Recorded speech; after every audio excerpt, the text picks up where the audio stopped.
stands, one nation, under God, indivisible, with liberty and justice for all.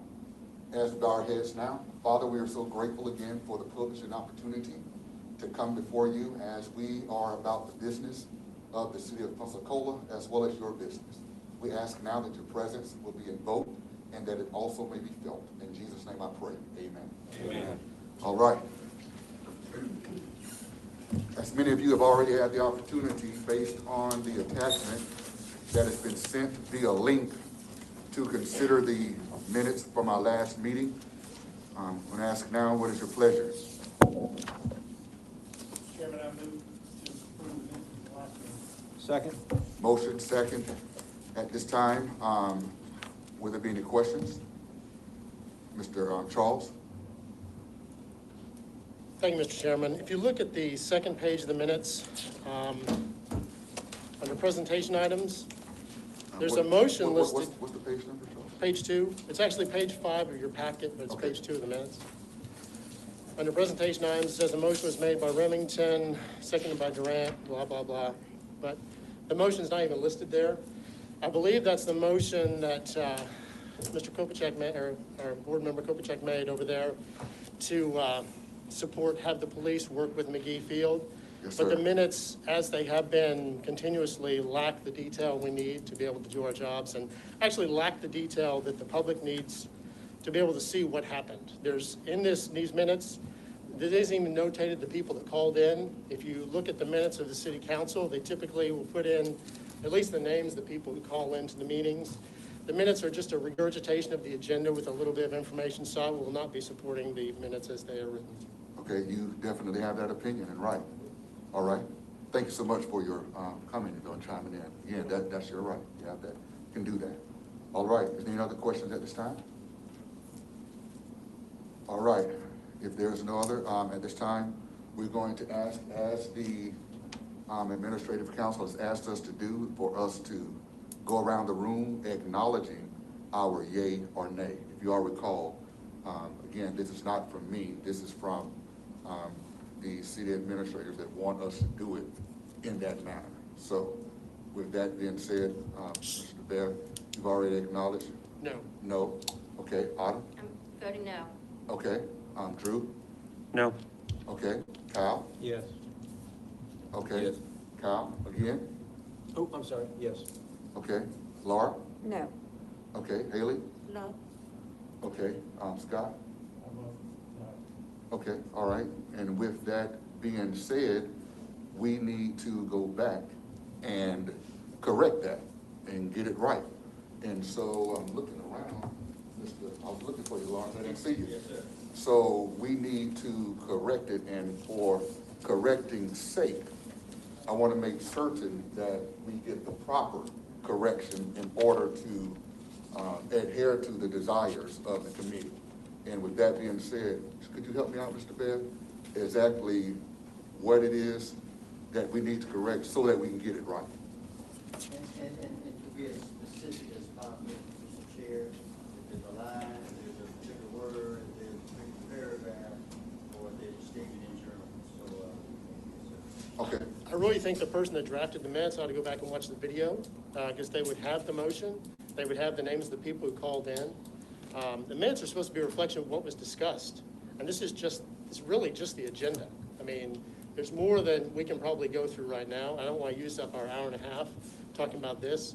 I don't think it has to be done tonight. I think we can bring it back in the next meeting. I think there's no reason why we have to vote on these tonight and pass them.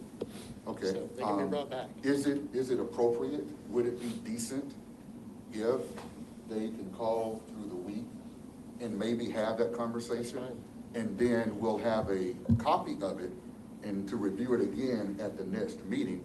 And that way it could be either accepted or not based on that correction. And then there'll be a template to follow in the meetings thereafter so that that won't be an issue. Does that sound like something that could happen? It sounds That good? sounds fine to me. Can I make a quick comment, Mr. Chair? Drew? Just because we don't need to deal with this. I would just ask staff to do an internal review of other committees. Because, yeah, basically what needs to happen is the public, if they pull up these minutes, they need to know pretty much exactly what we talked about without having to watch the video. So just have staff do an internal review of how other committees have done. Yes, sir. I can't think of one off the top of my head, but CRA, council, because yeah, we don't need to deal with this. It's taking up too much time. Yes, sir. Roger that. Roger that. All right, we'll do just that. So it makes, Chair, I would want to Mr. Lawrence? and I understand what you were saying, I was going to add for the public's, edification, if you would, their full written minutes, the public is posted and the live meeting. So they can actually look at word for word what we said in the live, recorded, fashion. So, but the point we'll take it, we'll go back and make those adjustments, based on the coordination. Okay. All right, as we've stated, I think that's enough for tarrying concerning this subject matter. I do want to pause only because I just believe in manners and protocol. And I do want to acknowledge the presence of our mayor, as well as any other representatives by way of the city, and also our resident expert consultant, Mr. Dr. Alexander. Again, I just think that it is appropriate, our media department, videographers, and all of you in whatever capacity that you serve. We thank God for your presence. All right. Let's move on now to the open forum that we have available. And we know that this is an opportunity where those from the city, whether they be present or via the phone, that they can chime in and have input for about 3 minutes. So I need to check. Do we have anyone that desires, or is there anyone present that needs to speak during the open forum? We have no one? All right, no one going once, twice? Sir? Councilwoman Myers told me she called last week, or 2 weeks ago, and was not able, they did not let her speak, and she said she was going to do it today also. Did you not heard from her? I corresponded with Councilwoman Myers via email today, and she had indicated that she was going to attempt to call him. Right. So that has not happened. I don't know if she still has continued to call him. Yeah, we didn't receive any speaker requests for us. Okay, thank you. Okay, no problem. All right. Well, if there's no one, as has already been indicated, I'm sorry, Mr. Scott. If I could, Mr. Chair, just apologize in advance after we were early this evening. So if I step out, I don't want to interrupt. If I step and walk out, it's not, I'm not taking it as a reflection on anything that's said. I just step under Yes. the obligation. That's so nice. Wow. Appreciate that, Mr. Scott, for letting us know. They won't hurt our feelings. So I won't feel some kind of way. All right, and just for saying's sake, and I think it's a great thing. Co-chair, Mr. Jonathan Green, when you see him, congratulate him for a new baby girl, if I'm not mistaken. So that's why he's not here. He did text me to let me know that, Mr. Chair, I won't be here tonight for that reason. So if you see him, offer him a congratulations for his new baby girl, if I'm not mistaken. All right. Action items. Number 2, the election of the new chair. We have a, if you will, a co-chair, and we had a process in which we did conduct when I was elected to be the chair. And I just want to make certain again that I am acting in a manner in which would be acceptable, not only to the committee, but also to the mayor and the city. Is there a process, again, I could go forward with how we did it before, or if there's already been a thought made towards this? Well, first off, there are a couple of things. One, and I was going to take a moment to, in the discussion items, I was going to speak to some things, but I did at least want to recognize you in your chairmanship, and I am very sorry that you're having to leave the committee, but I certainly understand why. You and I have personally talked on that, and I totally understand the reason. We certainly hate to lose you, but I think I communicated with you as well. After finding this out, we did go to the city attorney and ask what do we do, and because there were a number of things that we haven't set out any particular way that something happens. Again, the committee can do whatever they want as far as the election, but there really is not a process that says this automatically happens if you leave or not leave. So we think, based on what the committee has basically established themselves, the only thing we have to do is re-elect that process at that time. So that means it's open to anybody or anything that anybody wanted to do, because there was no necessarily agreement as to how we were gonna follow something, or if it was council policies or other things. So because of that, the attorney felt like we did need to have another election. The board certainly was welcome to elect anybody who they felt was the right person, but that because we had no plan in place in the event that something happened, we would need to take another election. So, from that standpoint, the committee can do as they did the first time, but we would have to go through that election process, because there is no precedent or what was set and how the committee set itself up, what would happen in the event that you left or anything else. Okay, all right. Lawrence, I'm sorry, Mr. Mayor, Lawrence. Yeah, only if the mayor wants to consider this. I know we have had some conversation about your appointment, of your position, by the new incoming, city council person.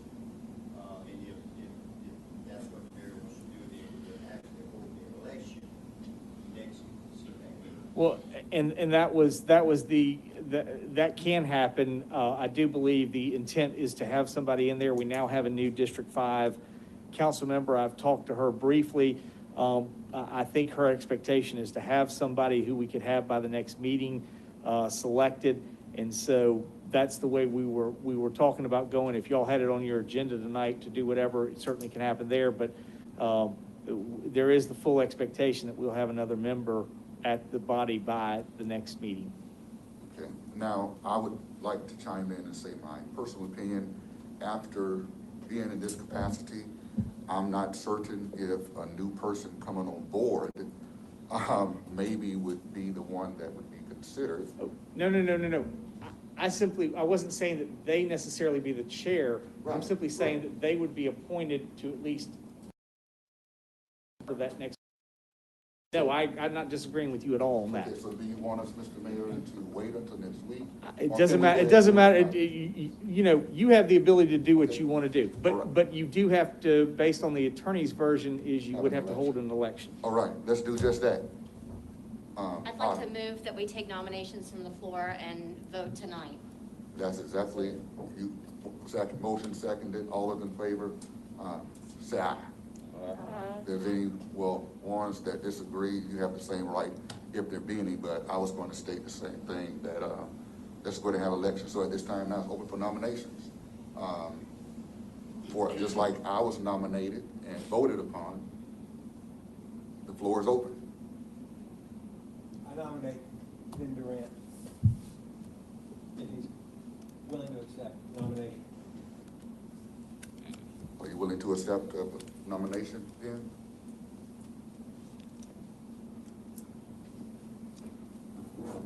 Have a lot on my plate. I appreciate the nomination, but I think I'm going to respectfully decline.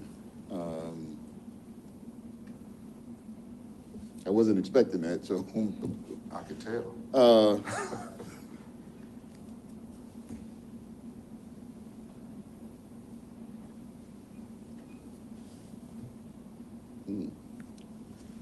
Yes, I have to decline. I just have too much on my plate right now to take on that responsibility of being the chair. All right, thank you, Mr. Ben, appreciate it, sir. Is there another nomination? I nominate myself. Okay, Second. okay, so, I nominate Autumn.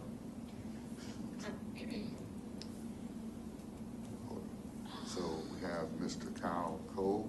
I'm going to decline the nomination as well. I would like to nominate Drew Buchanan. I'll second that. Drew Buchanan. Scott, you have any interest? I'll nominate you.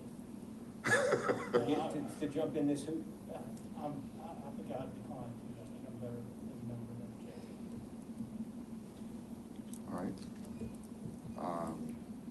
It seems as though, based on the environment and those who've already been nominated, we'll pause briefly, just in case, by chance, there is someone else that someone wants to nominate, but if there is no one else, we do have two individuals that have been nominated. These individuals are Kyle Cole, and we do have as well Mr. Drew Buchanan. Can we have discussion? Absolutely, Okay. we're definitely getting ready to get into that. Okay, so I have thought about this so much from the first meeting that we had. And, you know, when we are choosing a chair, we need to be we need to go from right here to what is going to serve the public the best. And in my humble opinion, the people who have the less personal experience with our issues are the better spokesmen as a committee leader. And the reason I say that is because if you are the chair and you're doing the job according to the Roberts rules, you're not talking as much as, say, me running my mouth. If it's going according to protocol. So to me, I would want someone who is knowledgeable of the process and may not have, I don't want to do this myself, but I don't have a lot of experience. I'm just a very talkative person. So if you have a very talkative person in this role and it's opinions that need to get out, it may stifle some of the conversation. But that isn't really to say that one person over the other should be chosen. It's just something I would like for the committee to think about. That I'm hoping we're moving into a much more public, much more proactive phase of this committee. And I want to make sure that the intent, that we all think about who we want being the logistic leader as opposed to maybe someone who might be better off talking on every motion. And the reason I say that is, I mean, just quite frankly, I'd rather hear from Kyle on every motion than Drew. I mean, and that's not personal, it's more, I'd much rather hear what Kyle has experienced than, you know, and that's just my 2 cents. Thank you so much. You're definitely entitled to that, and thank you for your input. Drew? One thing real quick, I just wanted to, I guess you can't talk to Jonathan, but I wanted to see possibly what his, because he's vice chair still, correct? Yes, sir, as of right now. But I just had no idea if he had any intentions of wanting to be chair, but he's not here, so. And I, of course, with the sunshine law, Yeah. I did not ask or hint or anything. I just said, congratulations. And I'm not certain what is his desire. Nothing we can do about that, I guess. But I just was curious if staff or anything had any conversations with Jonathan. My unreadiness was pretty much the same, being that he is vice chair. Normally, he would be promoted to chair in case something happened to the chair. So I thought that was the normal way of doing it. So I would like to place into nomination Jonathan Green for chair of this committee. Okay. That's 3 different individuals. That could be a surprise to him, but. Yeah, I don't know if that's like I mean, morally okay, being that he just had a new baby. Right. And this is the second week in a row, or second meeting in a row that he hasn't been here. So it's hard to. I don't know, and again, I'm trying to be official, but yet it's still, with this being a committee of which I like the dialogue and conversations that we have. Can I legally, I don't know, can I call Jonathan Green If we made motions. and ask him? If we made motions and they needed a second, we had a motion and a second for these 2, we had a motion for Mr. Green. I'll second Mr. Green, allow him to be on the ballot. Again, I want to ask just for DP, can Right now, Lawrence is calling him, so Okay. yes. Great. Okay. And again, Grant, as you said, there was no provision necessarily one way or another. If the body wants to elect him, the body's welcome to elect him. The problem was we had nothing in precedent of what was said, and there were no agreements that we were taking certain parts. So, I mean, a lot of that was, we kind of left everything very open, but part of that being open meant we had to have this election. Well, it was my understanding that we could go two ways, and we voted to go the one way. So the one way is that we made a motion to take a vote for the new chair, or we could have made a motion to vote on sliding the vice chair over, and we took the prior. We actually did that at the last meeting. I thought we did it this meeting as well. I thought that was what you did. To take nominations from the floor instead of like going through the process of, submitting your name like we did the last time. So because, as you said, Mr. Mayor, we had no procedure in place, we had two paths. One of them was to vote to re-elect the chair, or the other one would have been a motion to decide if the vice chair slid over, and we took the prior. Again, at some points, the committee has to, we couldn't without an active position of what's going on, that's what's required. Right. Yes, if I'm not mistaken, Mr. Mayor, you stated based on the legal consultation that we have to do an election? Well, again, the election could be, the person who was there could be nominated as, that's certainly allowable, but the idea is, there was nothing in place that said this automatically happens, which means Right. from the attorney's position that she felt like we needed to actually take an election. And the board was welcome to put any person they want up, and take the vote. Did you talk to them? No answer, I sent a text, so waiting for response. We can go forward with, just putting him on the docket, and, if he declines, and if the group is willing, the next person who is in line, take over, if you're willing to do that. I move that we move forward. Okay, move forward with We what? move forward with the candidates that are, I don't know what, Mr. Green's not here. This was on the agenda for us to deal with tonight. You could have either been here, or you could have Zoomed in or called in. So what do you? We have two candidates on. I move to take a vote. Okay, is there a second to do that? To take a vote on, let me just make a correction. Is there a second to move on the two individuals that we presently have? Mr. Chairman, point of order, I think there have been 3 people nominated and then have been seconded. So regardless of whether he's here or not, I think the appropriate motion at this point would be a motion to close nominations. Did we get a second for Jonathan Green? I second. Yeah, he did. Okay, cool. Well, let's go forward with that.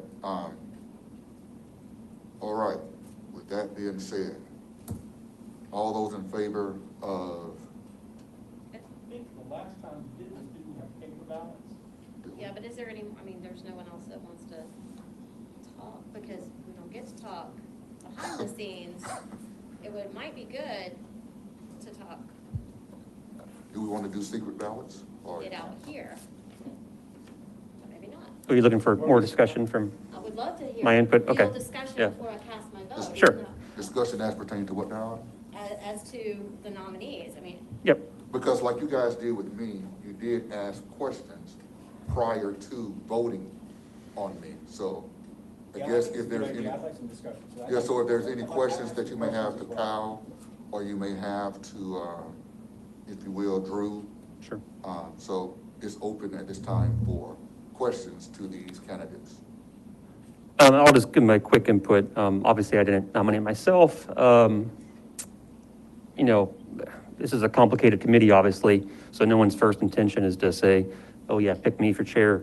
It sounds like a fantastic job, respectfully. But I'd certainly willing to step up if the committee would like me to. If I was in that position, it'd be a very procedural one, so I wouldn't necessarily dial my opinions back. Not that I talk too much, hopefully, but I'd like to have the committee kind of route itself to a more logistically efficient, and this is completely respectfully speaking, or a logistically efficient manner so we can just get the things we need to get done. And I'll try to pull back as much as I can, but my philosophy is, you know, kind of wrangling everyone together and making sure we're efficient rather than putting my thoughts and opinions first. So that's kind of the way I would lead as chair. Thank you so much, Drew. Kyle, do you have a little speech you want to give as to your candidacy and nomination? Basically the same spiel from day one. I come to this committee with an unbiased opinion. I come to this committee with experience. Like Drew just said, I can't say I'll just shut up, but I could dial back just a little bit. But when we come to this table, though, I'm all about getting something done. So I ain't got time for the bickering. I love the conversation. I love the dialogue, but I'm here to get something done. And that's it. Okay, the floor is open now for questions to those candidates. All right, I got a question for you. I'd like just to hear from the potential chairman how they're going to address adding issues to the agenda. And the reason that I ask that is because this committee voted on addressing two issues. The issues were mental health and the issue in community relations. Those were the issues that we were engaged in. In the midst of mental health, Jonathan Green's issue of marijuana was added to the agenda. Mr. Buchanan's issue of Police Chiefs Association was added to the agenda without discussion of this board while we were in the midst of mental health. We switched from mental health into community relations, and without discussion from this board, the oversight presentation was added to the agenda. So I'd like to understand how the chairman will go about adding issues to this agenda. Will it be discussion from this board and agreeance so that we can stay on topic? Or will it just be surprisingly adding things to the agenda? Well, first of all, since you are speaking in regards to my chairmanship, I would like to state that if you remember from the first time we gathered, it was on that board, I believe, that we put forth 36 or 37 items in which were concerns of ours that we had got from the community. And then we had a breakdown of those items as to prioritizing them. Mental health was the one that this group as a whole prioritized. And we spent about 3 meetings on mental health. And we decided that not only mental health, but then after that, then building trust within the community, which is presently where we're at. And from the subject matter of building mental health came out 3 recommendations from that.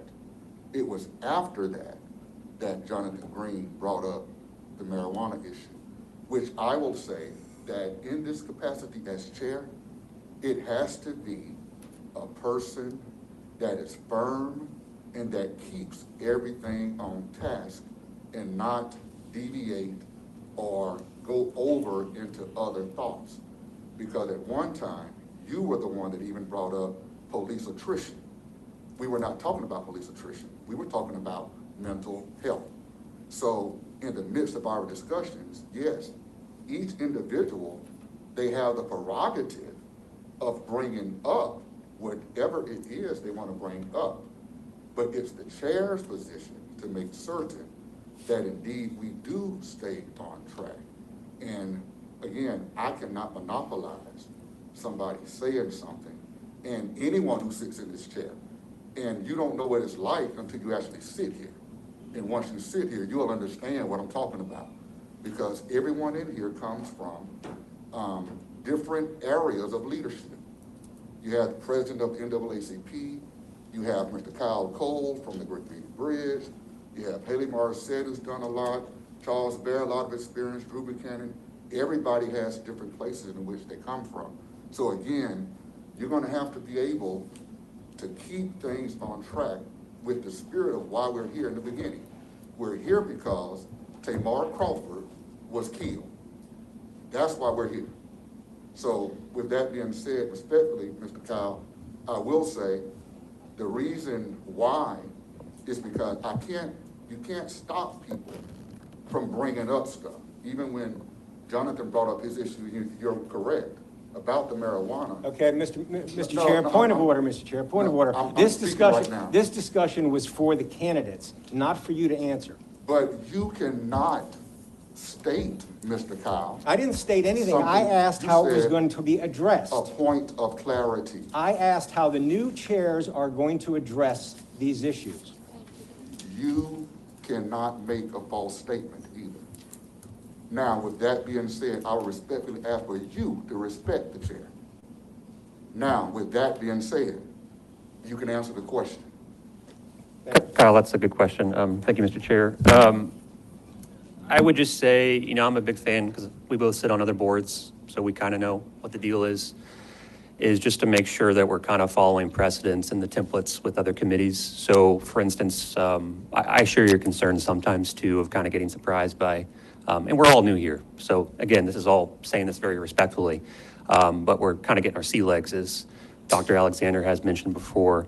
So what I would like to do is just to make sure staff is fully equipped to do their job, to make sure they ask each board member what agenda items they want via email or phone. And then hopefully, if they can, each committee member can address their potential agenda items at the preceding meeting. Because, I don't necessarily agree in compartmentalizing us with just those couple issues. I know we voted on them. But in the future, I would like us to pivot more to a report type function, similar to the transition team for the mayor. I think that's the most efficient way to do it. But again, I share your concerns with being surprised sometimes, and I think we just need to make sure we work with staff, that everyone is having open lines of communication on that. If I could chime in, Drew, I want to just say this, and you are correct. The committee is going to have to come up with a way you want to communicate with staff, because on the backside, one thing that this committee does not know is that before the meeting, before I show up, there's communication on the front end. And just like the subject matter of the minutes of the last meeting, that's a good thing. That needs to be corrected.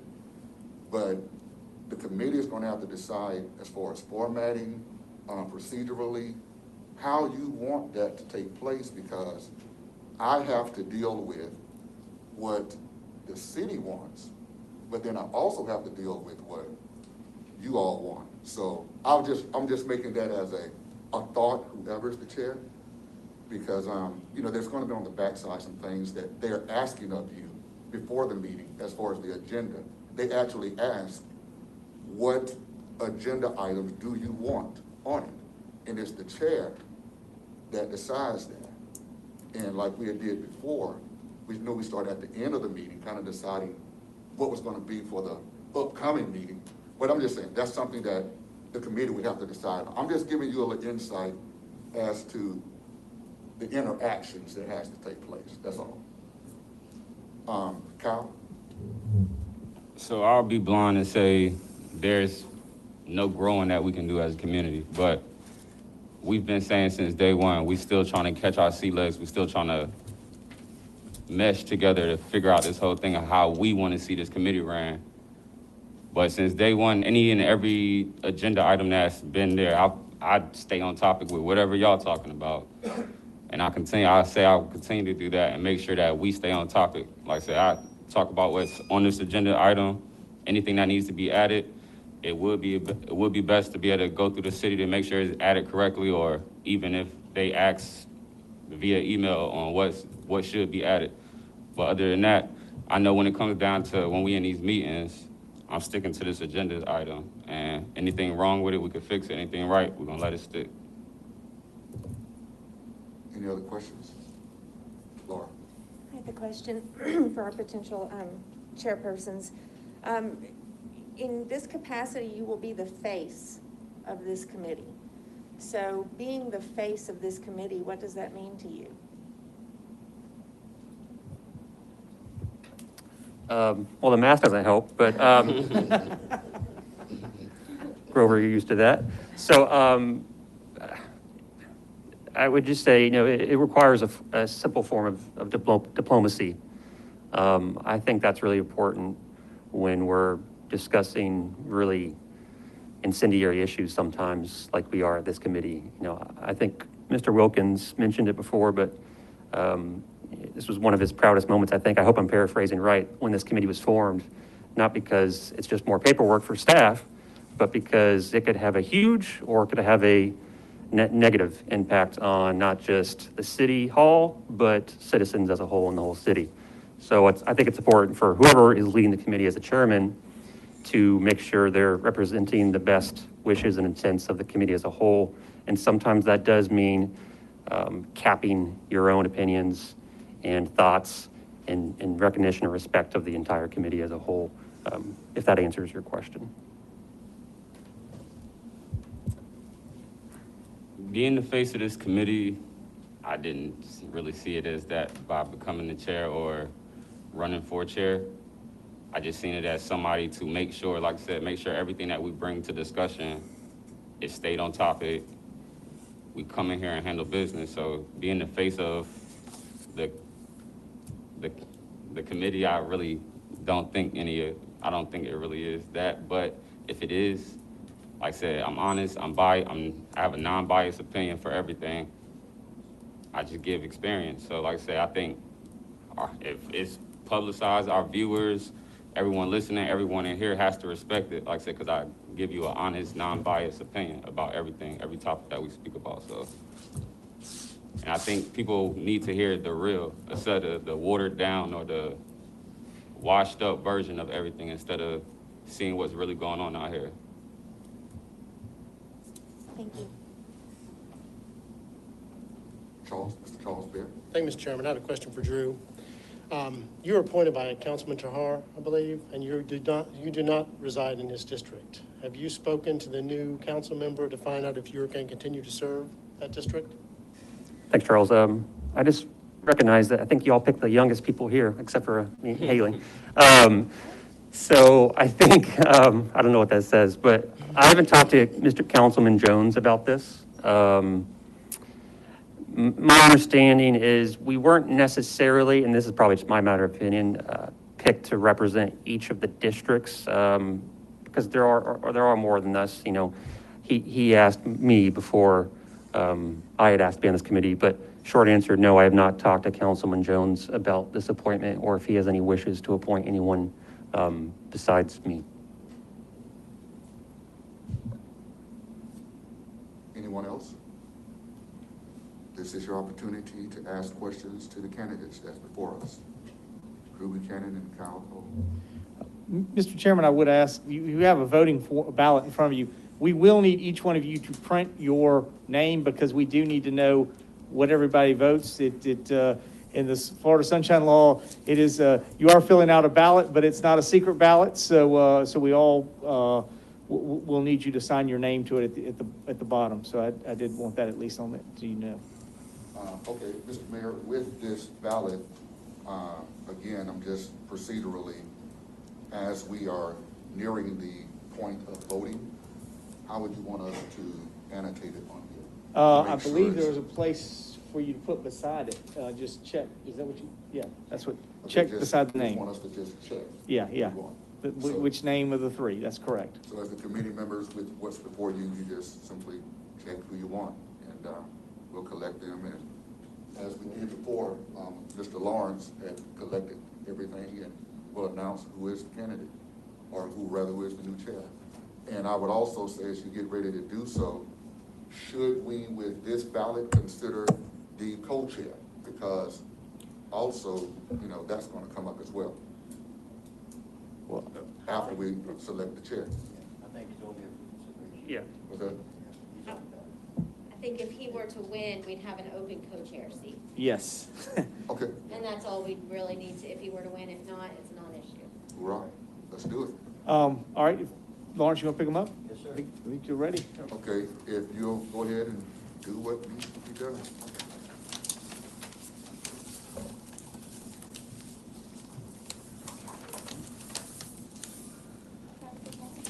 All right, leave it early.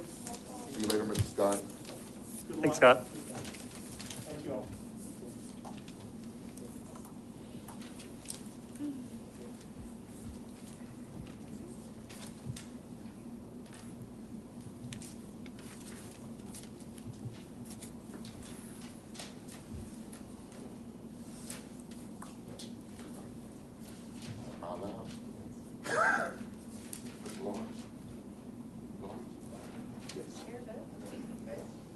This is a thing.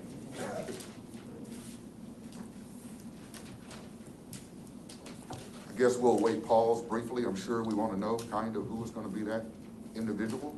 So we'll pause briefly. I don't think it'll take that long. And then we'll ready ourselves for mayor, the next item on the agenda, who's going to come forth and review the committee's charge in just a second.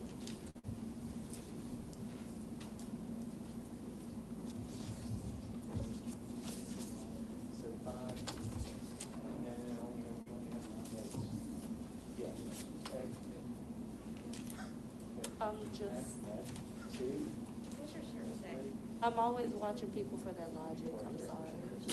Extrovert.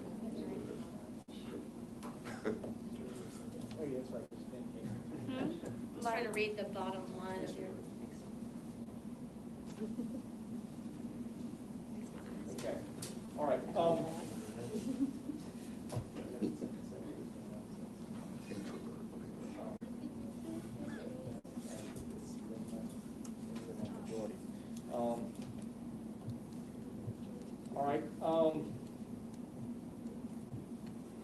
All right, we got a little bit of a, we have 5 for Mr. Buchanan, 2 for Mr. Green, and 3 for Mr. Cole.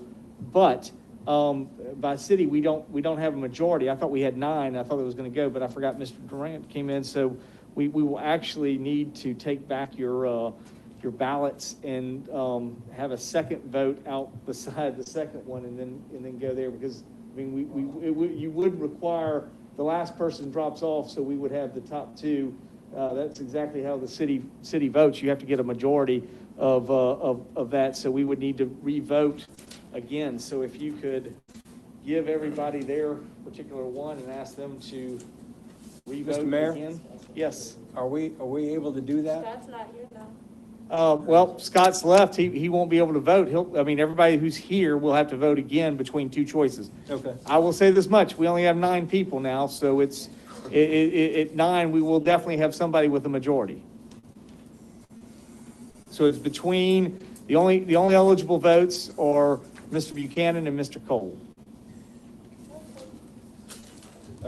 So we're only voting on, For Mr. Buchanan or Mr. Cole are the only choices, because, Okay. because this is the way city elections work. You have to get a majority. So just put a second X beside. I would say your next X goes out to the side, right on the right side, but beside the name that you want.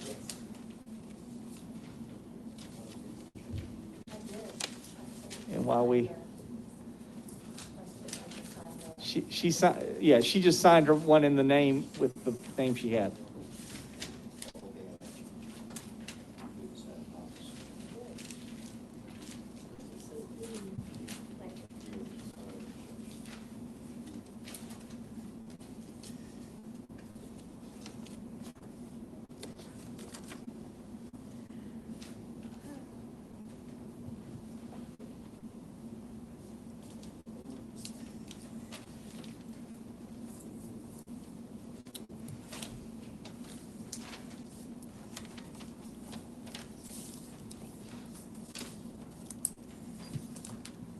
Lawrence, I'm ready.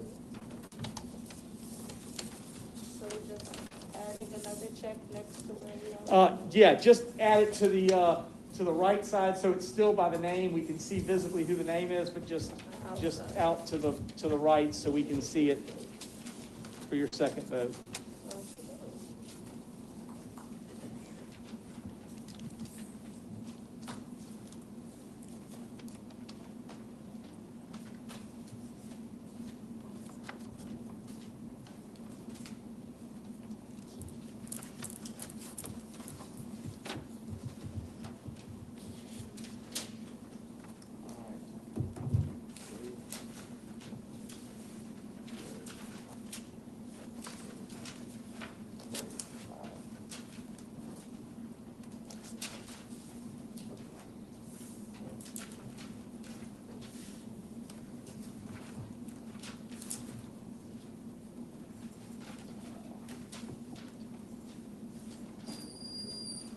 So we have a new chairman, that is Drew Buchanan, 6-3. All right. Can we legally clap? All right. Well, Mr. Chair-elect, out of respect for you, do you want me to finish out these 45 minutes, or do you want me to get out of your way and take a seat out in the audience with everybody else? Well, you are technically still on the committee, so you are able to sit in the committee chair. I would Okay. think that would be a good, you are a committee member, so you're able to still sit here with the committee. Yes, sir. Okay, I just wanted, Whatever you want to do, Mr. Chair. Or, I yeah. just wanted to be respectful and amen. Amen. Sorry. I'm in church. I'm sorry. All right. I simply would like to reflect, Mr. Chairman, just to make a comment. You stepped into a challenging committee for a challenging issue, and I'm sorry that you know, that we won't see you through, but I totally understand when it comes to health. I just want to tell you thank you for your leadership through this in the beginning, and I think you've certainly set the tone for us, at least in taking up a very delicate issue. As I've said before, however you feel one way or another, the city of Pensacola was not afraid to take this issue on, and I appreciate you were not afraid to sit in that chairmanship role and do what you needed to do. So trust me, nobody understands criticism more than I do. So thank you for what you were willing to do in that position, and we're going to miss you. Thank you so much, Mr. Mayor.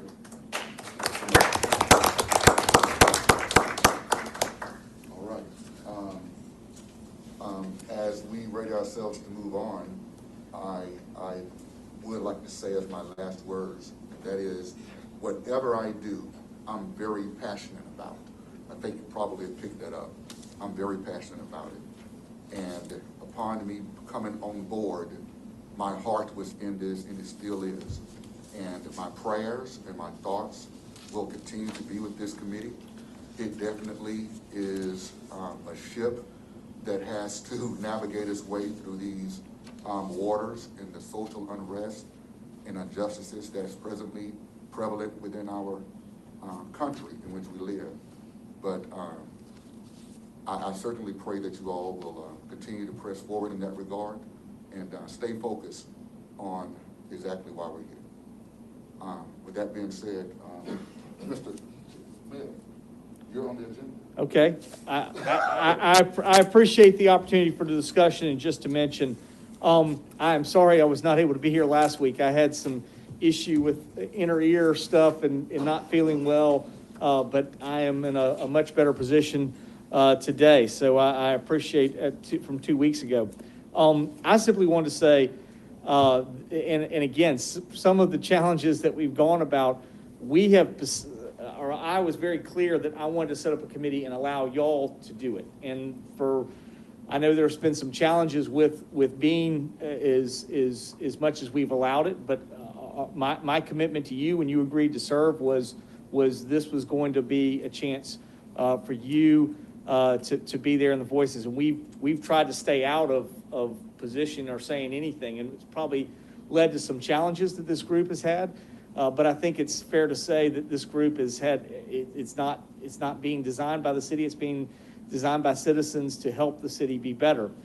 Along that line, though, there are a couple of things that we did ask you. We clearly presented things that were within what we felt were within rules that we could apply here at the city and make those changes about what we could do.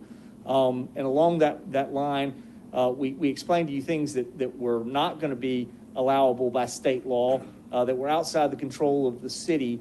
And again, those were things that we communicated. And I realize, you know, you're allowed to take on certain ideas that you do. And ultimately, I think the most important part is making a recommendation in the form of a report that will come to the mayor's office, which will be available for council members as well. That's what we would like to get.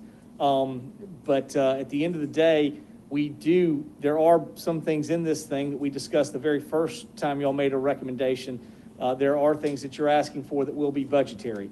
For us to make it in this year's budget, we really need that report to finish by the end of March so that you could approve it like your first meeting in April, and B, have it to us so we could get it and begin to disseminate what we could do for budget. And we need to see all of it in a complete totalitarian report. As Drew is aware, there are things that we've been able to do on the transition team that we were able to get done in year one. There's some things that we're going to year two, and then obviously COVID hit, so they've pushed a few of those things into year three. But our goal is to get those things done.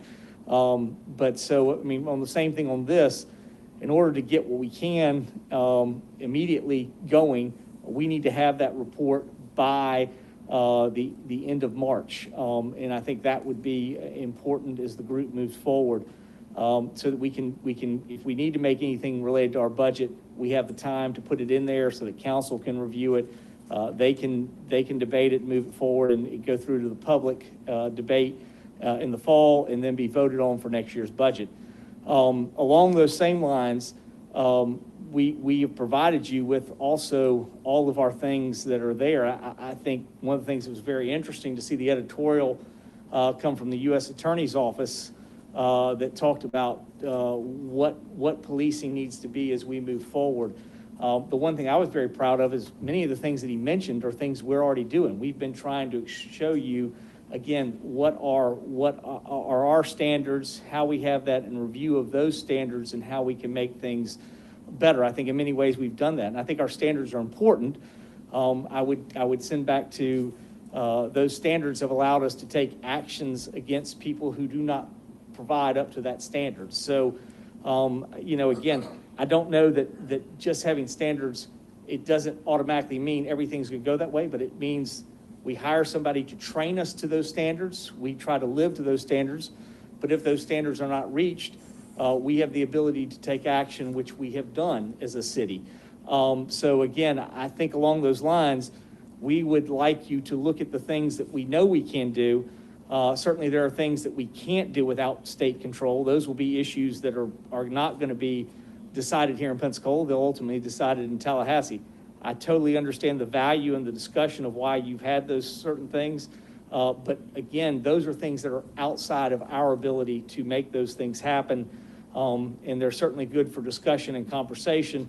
But again, what we can actively change here in Pensacola without having to deal with Tallahassee, those are the things we would certainly like you to look at and make those recommendations in your report that we get in March. Again, we very much allowed this committee to do the things that you need to do. And again, y'all have handled some very difficult situations, and I feel very proud as a city when a lot of cities wouldn't even try to address this. We're at least having individuals come to a table and have these discussions. Again, I ask that we focus on a few of the things that we can do, and we try to get that done by the end of March so we can get a report that we can act on and begin to move forward. If there are things that are budgetary implementation or implications, we need to have those so that we can get done and get it properly vetted through our budget for next year. So that's all I wanted to say, and I think having that report similar to the transition team report would be very important and a good way for us to be able to see things that we could do that come forward from this committee. Thank you so much, Mr. Mayor. Does anyone have any questions for the mayor? Anyone have any questions for the mayor? Going once, twice? So, yeah, actually, so what we're saying is, I just want to make sure I'm super clear, especially for those that are listening in, that any recommendations made aren't something that can be immediately, oh, sorry. Can y'all hear me now? All right. So anything that's a recommendation that we make as a committee isn't something that's going to be acted on almost immediately or something that can be implemented, but it's going to be needed to put into a report. What we want you to do is all the action items that you're taking will be put into a report. That report will be delivered to us. If those things are things that we can achieve here in Pensacola without changing state law or other directives, we will look to implement those things as we can. What we don't have control over are the things, and I certainly understand the debate and the discussion that you've had, but many of the things you've debated and discussed are not necessarily issues within the city. They certainly are issues that are within the state, and I know that I know when the city attorney came here and she had researched what could be done and certainly referenced the issues of what is allowable, certainly from in Florida law and within the Florida court systems, we're dealing with oversight. That was not something that we were going to be eligible to do. We were looking at the things that we could do, and certainly you have all of our policies and procedures, things that we can work within those policies and procedures and what we can do. So if we were to look at something within the policies and procedure and say, this is something that hasn't been working, this needs to change, would that be something that could be effective immediately? Those are much more things that we could look at, and exactly if the report comes in and we see things that we can implement. But I think the best part is you need to figure out all those things, put it together, and a report gives us things we can take action on. That's exactly what the transition team, and I think it's a good way to bring forward. You're already taking votes. Those are things that will find themselves into the report. So I think that's a good way that you could do it, yes. Interesting. Okay. Mr. Charles?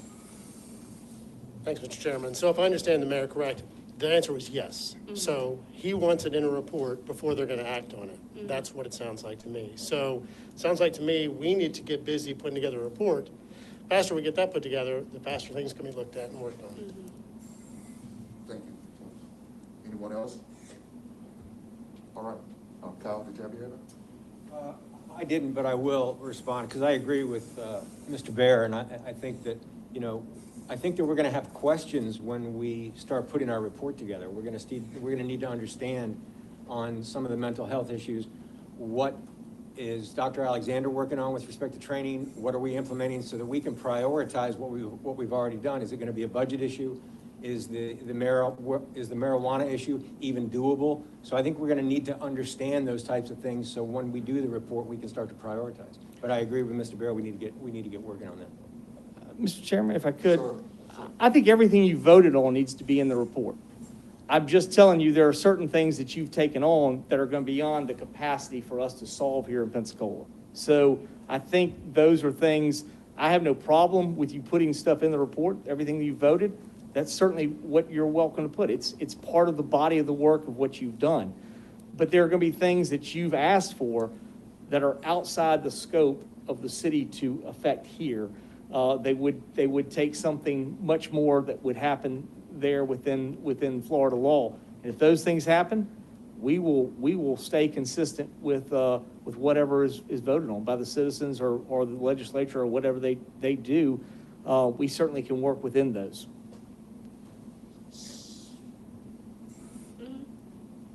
Autumn? I'm sorry. Mr. Mayor, will you accept interim reports for things that don't have budgetary constraints or requirements? If y'all want to submit it that way, absolutely. I'll be happy to look at it. I just think it's easier. It's a little bit easier to know what is in the totality of what is being presented. Then, okay, here's this piece and this piece. And certainly if they're budgetary related, I think we need to know everything. If the only thing that gets budgetary is the tips thing, it makes it easier to say, yeah, tips is something we could do. If there are other things in there, then I think we have to look and I know that when Chief Leiter was here, that was one of his concerns was, okay, I only have so much within my budget I can do. I have a variety of other things we're trying to address within recruitment, retention, a variety of other things that we're trying to do for our police. So yes, I think the budgetary ones are much more difficult because we have to look at the totality because we only have so much money to deal with all the things that are going on. Mr. Kyle? Could we get an example of a recommendation that we made that's bigger than the city? Can I ask that we get a list of all the recommendations that we've made already? Hold on just a second, Haley. We'll get yours, but Kyle? I just want to know a recommendation that we've made that's bigger than the city. I think the issues dealing with marijuana are things that are going to be, those are going to be state and issues that are happening. A case in point, Kyle, if the voters of Florida were to decide to vote and allow for recreational marijuana, if there were a group of people that, say they were a form of committee that came to us and said, hey, we want you to go back and change it and make marijuana illegal, because some people may want to do that. Our position would be consistent that whatever is the state law is the state law that we are doing. That's our position we're asked to enforce, and therefore those are the things that we enforce. But I think that would be, I mean, you wouldn't want it if the citizens voted to change and go one direction. If other citizens came to us because they may not agree and say, this is what we want you to do, I mean, we would live with what ultimately was the state law. So if we were to make a recommendation on a use of force policy, would that be? Use of force would absolutely be within our parameters. We have a policy. You have the ability to look at it. We will absolutely look at that. Appreciate it. Okay. Did I miss anyone? Oh, no, I was just saying, I want to yeah, know what all of our recommendations was, It was. so that we can evaluate. Number one, it was to require all officers to attend CIT training. Number two, it was to require all officers to also attend trauma and force training. Number three, it was to re-implement tips. And then number four, it was to decriminalize 20 grams of marijuana. Those were the four things that we've come up with. And I'm sorry, you're correct, you're correct. And last but not least, for us to, as Mr. Kyle Copycat presented last meeting, if I'm not mistaken, to partner with the East Pensacola Rattlers, and I can't cite that one off my head, but I know someone had it. Right As a before them. pilot for broadening for other fields. Yes, sir. I feel Yes, sir. like there was one in the first meeting about some transparency of the policies and procedures that we asked for, and they immediately agreed to, as far as the police department. Putting it online or giving, or something to that effect. Yeah, we did, you asked for that, I believe. And I thought that they had already done that. for Yeah, they us. had already done that. So that's 6 things right there. Yeah. Those 6 things have already been put forth. And they made those procedures public to everyone, so. So those are 6 things. Could you repeat those 6 things again? Yes, sir. Number 1, CIT training. Number 2, trauma and force training. Number 3, to re-implement the TIPS program. Number 4, for there to be decriminalization of 20 grams of marijuana. And the number 5 was the East Pensacola Rattlers partnership. There was a statement made to start a pilot program where the police officers would get involved in that regard, again, as a pilot program. And Ms. Autumn had made mention that it could be something that could be started. And then the last thing was to post say that one more time, Autumn, what you just stated? It was to All put our the policies and procedures, put them online. Policies and procedures as far as the police, that has already been distributed, if you will. Mr. Chair,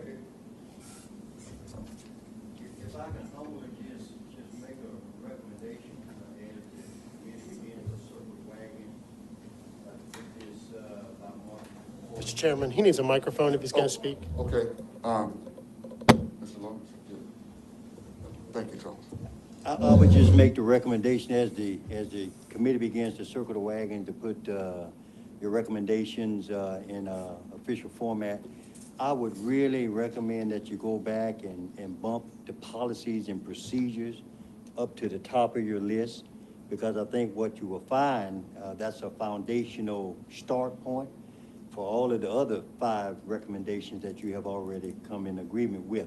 Just a recommendation. Yes, sir. So as you look at those in more detail, you'll know what the policies and procedures say for today. Okay, thank you so much, Mr. Lawrence. All right, is that it in that regard? Okay, all right, if there's nothing else, we're going to, the next item on the agenda actually calls for an update from the PPD. I don't see Chief Leiter here. I don't know if there's a representative. Deputy Chief, and you may want to approach where you can get a microphone. Yes, that's fine.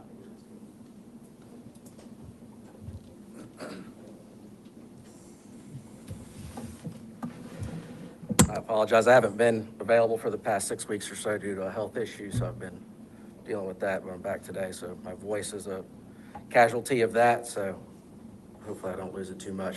I'm here to provide you any update. If you got a specific question on a topic, I'm happy to provide that if I can, to what you need.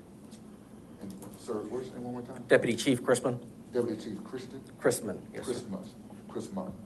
And I think this was an issue that the last two meetings, we wanted to be able to find out what has been done since we have put forth, recommendations. So here's your opportunity. If it helps, some of the things you've talked about, the CIT training and the trauma-informed training. I know Chief Leiter's had conversations with Lakeview, because they are the sponsors of that training, in order to streamline and combine those to make it more productive for the officers in learning and make it more productive for the community. So those talks are in progress.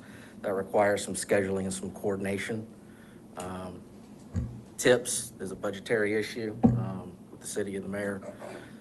The McGee Field Partnership, we are constantly evolving in our partnerships and our community work. I can tell you that for Thanksgiving, COVID, everyone knows, has changed a lot of things, and it's changed some of our ability to be able to have those one-on-one interactions. But we were still able to deliver 55 full Thanksgiving meals. We had officers out, command staff, police officers out delivering in the community 55 full Thanksgiving meals to people in need in the community. Normally what we would do is partner with community partners and host at a church and bring the community in there to be able to eat together, break bread together, talk together. In the time we're in right now, we're not able to do that. So the next best thing we could do was take those meals out and have that interaction as much as we could with those families that received the meals. We're doing the same thing at Christmas time, families in need. We receive information for families that have children in need that may not get Christmas. And we work with the Kugelman Foundation to provide Christmas for those families and those children. And the setup will be a little bit different this year with COVID and how that works. We're not able to bring them all into one place and watch them open the presents, but we're still gonna do that interaction and that involvement to provide that for those families. If you have any other specific questions, I'm happy to address them. Yes, ma'am. I have a question about agenda items for this committee. Does the department routinely get advance notice of what might be on our agenda? I can see the agenda on the city's website as to what's on there. If you have specific information, you can communicate that through the chair. You can communicate that through the city. If there's a specific question or information that you desire, you can communicate that through the chair and through the city, and we can get that. Would you and Chief Leiter support a recommendation that anytime we take up an issue that the department be able to give its opinion, well thought out opinion before a vote? It's obviously important for us to know what issue you're looking at so we can come to the table informed. Just as for you, if you're coming into a situation, you want as much information on the front as you can have, because in that instance, Chief Leiter or I or whoever the representative is here for that topic can give you, the most correct and precise information. That way you can go forward, evaluate, and make any recommendations. Mr. Chair and Autumn, maybe I can help answer that too. I'd be happy to at least informally, I don't think we need to make a motion on that, but just to make sure the agenda is, I run everything by you and whoever the liaison is at the department. Not necessarily in for input, although I would love that. I think the committee would, but I think that's only respectfully appropriate. Anyone else? Yes, you talked about the 55 dinners. How many officers were involved in that? I don't have the exact number, but it was between our officers and cadets in the double digits, I would say. I don't have the exact number. I can get that for you. Yes, I would like to know how many officers were involved in that. Yes, sir. Okay, Ms. Haley? so I'm really happy to hear about the dinners, but it still didn't answer my question. Have y'all talked to anybody with East Pensacola Rattlers? Like, how is that being navigated? So y'all just I've been haven't- out for the past few weeks. I can get that information. Okay. And bring that to y'all at the next meeting. Anyone else have any questions or concerns for Deputy Chief? While we've got him up, this is kind of the next issue, but since Deputy Chief Chrisman's already up here, has the department been able to review the police chief's report from Florida? I know we'll get to that next, but since you're up here, I've reviewed it, yes. okay, well, we'll go into that then. Thanks. Thank you, sir. Appreciate it. All right. The last item on our agenda is, as Mr. Drew just made mention of, that we are tabled from our last meeting so that we can pick it up in this meeting, and that is the Florida Police Chiefs Association report, in which came up by way of our next item that we were targeting, which was building trust within the community and the police. So, Mr. Drew, the floor is yours.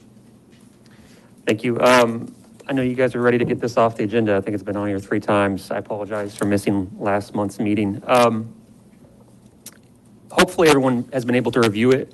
Really what I wanted to do is, my intention personally is to have the recommendations and policies adopted formally by this board for the department. But what I'd like to do, and we can see if there's any discussion, because we're not voting on this, it's just a discussion item, is to ask PPD, one, and Deputy Chief Crispin already answered this, if they reviewed it as a department, and 2, if they have any input or recommendations on the recommendations themselves prior to us bringing up a motion, possibly, if it's amicable, to actually adopt those policies. Just to make sure I'm clear, we're talking about Yes, the 5 recommendations, numbered 1 through 5. Yeah, there's 5 and then 6 through 7, and then Yeah. there's some other. You got it. I can tell you that the first one's banning chokeholds unless it's a use of deadly force, require de-escalation, require warnings before shootings, require a duty for officers to intervene if they see an excessive force being inflicted by another officer, and require comprehensive reporting. I can tell you today, right now, the Pensacola Police Department complies with all 5 of those directives and recommendations within our general orders and our policies. Thank you. I think everyone was aware of that. What about, they expanded on some of the other recommendations in the national consensus policy, and I even think Dr. Alexander's group for 21st century policing reform. Was there anything else or any input you had yet so far on the other recommendations? I can tell you that the others, some of them speak to themselves, that require exhaustion of all alternatives before shooting. There are some instances where that's impossible. If an officer is immediately come under fire, they don't have any other option other than to respond to that threat with deadly force. The banning at shooting vehicles, we address that in our policy, that it's generally ineffective and should be avoided unless it is absolutely necessary. Use of force continuum, it discusses that, how most use of force policies are generally that, which I believe ours is. Warning shots, we prohibit warning shots, discusses that. We've already talked about the vascular neck restraint, which is talked again. So input here about preservation of life. We explicitly say in one of our general orders that above all, if there's any doubt, the preservation of human life comes above all else, if there is any doubt.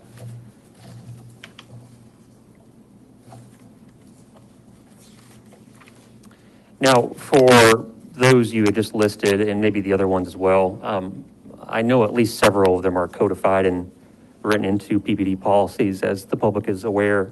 Are there any listed there that aren't, that are, maybe informal policies or understood? Reporting is explicit in our general orders. Training is in our general orders. The tracking and reports of use of force data, we do comply with that. Every use of force is reported and tracked in the system. We can, by individual officer, see how many use of force incidents they're involved in. Our system, even if there's someone who is exceeding or there's some concern, we'll flag it and inform us of that so that we can go review and see if there are any issues there, what the instances were, is training required or anything like that. So we have those safeguards already in place to show us if there's any anomalies in use of force or anything like that. Thank you, Chief. And I want to see if any other board members had any discussion, but what I'd like to see is, and thank you for verbally acknowledging all those and commenting, is to possibly, if we could get maybe next meeting, or I can put on the agenda for next meeting, is to get PPD to basically have their input written for us to look at, and just to kind of discuss even further, because I know there's obviously some that you may disagree with as a department. Just so I'm clear, you want a written response to the Right, Florida Chiefs Association correct. recommendations? Yeah, because it sounds like, obviously, there's a little bit of a discussion on a few of those. Does anyone else have any comments on that? Question. I have a comment, but not directly related to that. Kevin, I just want to know, I don't know if it's in here, you can point it out to me, but is there any issue within our policy, within the PPD policy, the requirement to hold officers accountable when they're standing by witnessing another officer doing something wrong? And I think that was something that I read that came out of the Floyd case, so that an officer can't just idly stand by if he's witnessing, and I don't see that here. It's one. In our general order, we specifically require any member who witnesses excessive force has a duty to immediately intervene and protect the person who is subject of the excessive use of force. That's in PPD policy? Yes, Awesome. and they shall immediately report the incident to a supervisor. Awesome, thank you. So Mr. I got one question. It's number 4. Okay, number 4. Yes, number 4. I got one question. So as of what you just said, it's all of that's in your policy. So are you currently saying there's nobody currently that's like still with the force that hasn't broken that law or has been red flagged for excessive use of force? Can you repeat that again? Is there currently anybody working for PPD that has been red flagged for excessive use of force for a numerous of times? And are you saying that there's no one that just has set by, that's still on the force, that sits by while their officers use excessive force? Or doesn't report an incident? Well, the second thing, you're asking me to speculate what an officer might do out on the street, and I can't. No, I'm saying, has I there can't. been any cases right now that you know of right now Not that that I'm aware of, the no. officer is still on duty? Not that I'm aware of now.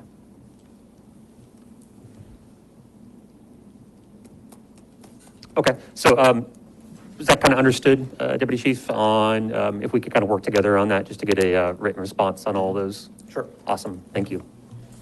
Mr. Chair.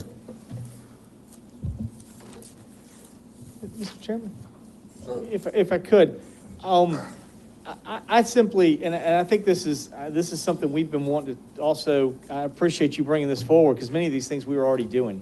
I mean, I watched parts of the George Floyd funeral, and I was amazed when the Houston mayor came forward to speak, and he communicated that he was going to implement this as soon as he could. He was working on implementing this. I felt very proud of the city of Pensacola. We already had these implemented. And to say what happens, it is unfortunate that certain events happen, but I will say when the city of Pensacola had to defend its position, it defended its position on what its use of force was. And if you do not comply with the use of force, those individuals were let go. So I think it's well communicated that we take these policies very seriously in what we do, and we've certainly communicated. If we can be better on policies, we want to figure out what we can do.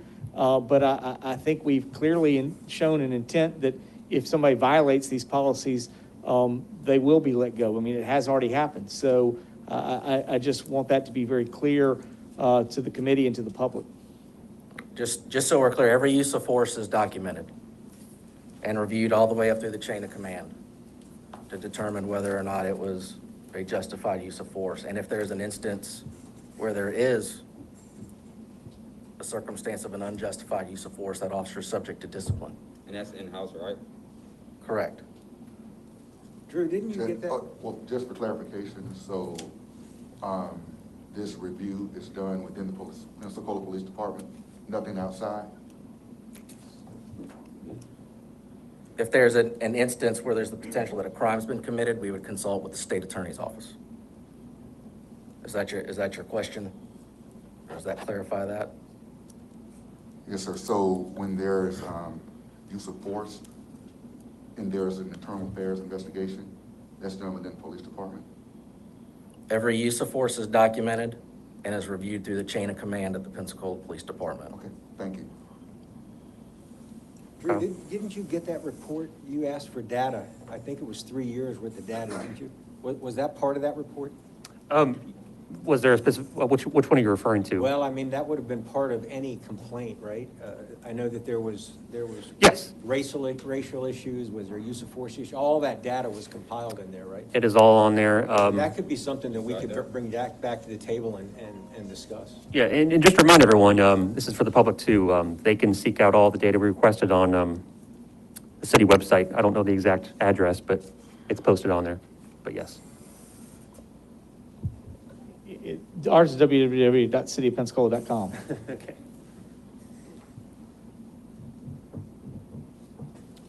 Mr. Chair, Yes, sir.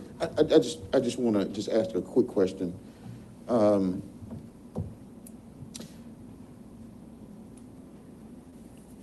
a tax auditor, and I do compliance audits. And one of the things that is expected of us is that we treat our customers with respect and dignity and that type of thing. What's the procedure? Because I know Pensacola PD has body cams and that. If you guys experience a case where a Pensacola police officer talked down to someone that's, I guess, considered a suspect, what's done when you guys see that type of thing?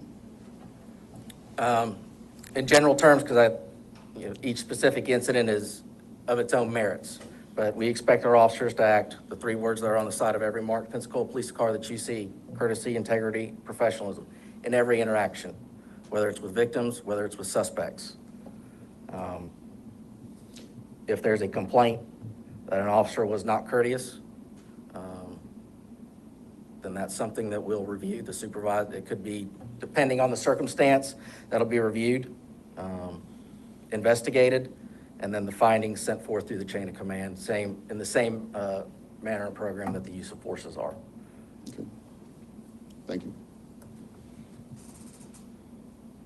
Yes, ma'am.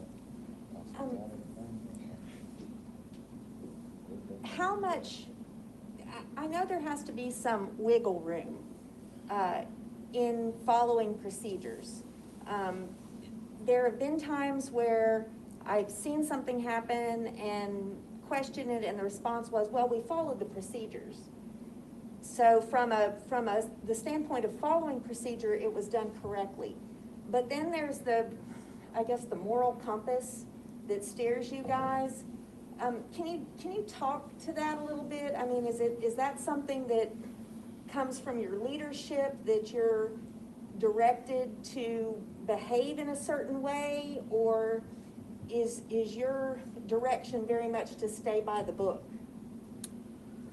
I don't want to speculate on different things, because each and every interaction that the police have is different. Each one has its own set of circumstances, and it's, from the victim and the witness side, or whoever's involved, even at a vehicle crash, those emotions, from that side of it. I can tell you, I don't know if this will answer your question, but we constantly evolve as a police department. The Pensacola Police Department of December 1st, 2020 is not the Pensacola Police Department of December 1st, 2019. It's not the police department it was 6 months ago. We're certainly not the police department we were from the 70s, the 60s, the 80s, when I started in 1997. We constantly evolve. We have an awareness of our community, of what's happening around us, and we constantly evolve. We constantly, even if you're doing things great, there's always that look to how can we improve? Are there things we can do different? How do we evolve? And what I can tell you is we'll continue to do that.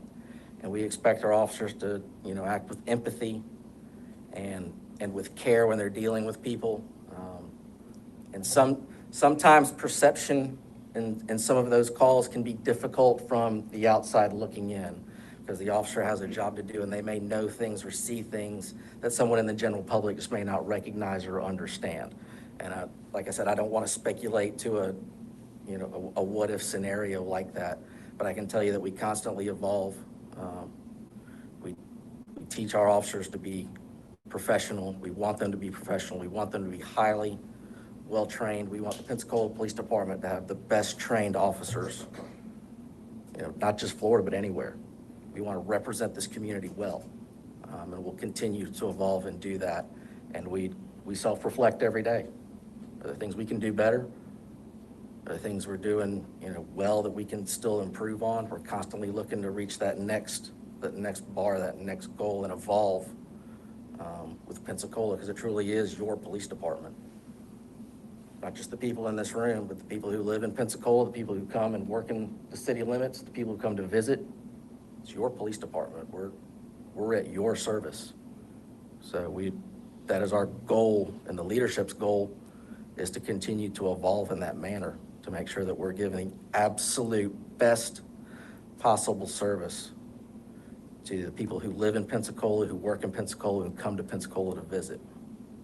Well, and I think that perception is an important thing, because there are some who perceive the police department as being militaristic. You've got the perception of the thin blue line.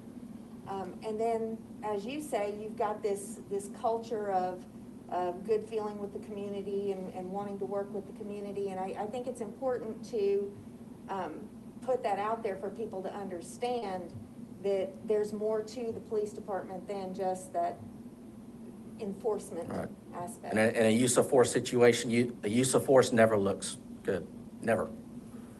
You can't put that in a Christmas bow and make it look good. It is what it is. But the perception thing is it may look like one thing out here, but there may be 10 other things going on that aren't known, outside of that. Well, I think And it's not just that we want to work with the community, we want the community to work with us. It's got to be a two-way street. We want the community to come work with us, because I can't have a police officer stand on every corner. I can't have a police officer that witnesses every crime that happens here. But generally crime doesn't happen in a vacuum. Somebody sees something, somebody knows something, so we need that input and that help from the community who knows things about, right now, some violent crimes that have occurred. I need somebody to have the fortitude to step up and say, this is what I saw and this is what happened. I need that partnership to be a two-way street, because I believe it truly is a two-way street. It's the police department wanting to work with their community and doing that, putting that effort forward, and the community reciprocating that. I think it's a two-way street. Thank you. I have one last, if I may. Chief Deputy, you said that the police department is not the same police department December 1st of 2019. What are the top things that you guys done in 2020 that makes you different? I think our focus on mental health, which was one of the mandates of this committee, has been a huge stride for us, recognizing the mental health of our officers. The mental health issue of police has kind of always been a stigma. And we are working very hard to get beyond that wall, that stigma that, it's okay to need some mental health help sometimes, especially in this profession. And I think we have made strides in that are immeasurable in this past year. I think that is one of the biggest things that we've done. And I think the focus on that wellness of our officers, that kind of realization that needs to be a focus, will have an impact for decades to come, for not just our officers, but for the community. Have y'all actually had mental health evaluations for the officers? Yes, we started the mental health for the officers that Chief Leiter talked about, has started, and if it's not completed, it's almost all completed with all the officers. We didn't start that till October 1. It was a budgetary issue. Right. But it was a priority of mine to make it happen. Yeah, and since then, we appreciate the mayor making that because it is a budgetary issue, making that a priority and helping us get there. And if not all the officers have already completed, I can tell you a majority of them have. It takes scheduling and that amount of people and different work days. But that has been a big stride, and I think the Pensacola community as a whole will reap that benefit for decades to come. And you said mental health, and then what else? So mental health was the biggest stride. Was the biggest one? Yes, I think that's, in this past year, that is the biggest Okay. improvement. And that started October 1? That's what Yes. he's saying. October 1st of this year. Okay. We discussed it well before that and put plans in place. And if we had officers involved in critical incidents, we sought out counseling for them, kind of that one-off kind of thing. We realized, there's an issue here that we need to address. So officers involved in critical incidents, witnessing deaths of children and things like that, that takes a mental and emotional toll. As tough as you want to say you are, that takes a toll on you. And in specific incidents, we were able to work with the city and get approval and get kind of some one-on-one, hey, go see this mental health counselor, make sure everything's good. And then as a whole for the department, we've been discussing for months before, we're able to put the wheels in motion, kind of putting the boots on the ground on October 1st with the new budget, and able, when the funds are available, then we're able to, but the plan was in place before that, had been in place and worked on months before that. I might brag on just a case of saying what we did. We didn't, during this year, if you talk about what happened since December 1, we didn't have a deputy chief. We had a deputy chief. We chose Officer Crispin came into that. It also gave us an opportunity to advance Captain Reese, who is is an African-American into our chain of command, our leadership command. So I think we're very happy to have Captain Reese there. There are a number of issues, probably the biggest of which is most noticeable is the fact that you see him with a mask on. We definitely have dealt with COVID in 2020. That's been something we've learned how to deal with. So we've had a number of issues present themselves to us, but I think we're constantly evolving, and I think we're a much better police force than we were a year ago. But our goal is to be a better police force in 2021 than it is in 2020. And I think hopefully the recommendations that come from you help us do that. So I would definitely like to commend the police for their willingness to go through this process of saying, you know what, we're good, but we can be better. And I think they need to be commended for a willingness to say, hey, because I don't see a lot of other cities or counties or other local governments stepping into this process, which we've stepped into. But I truly believe, having these conversations is going to make us better.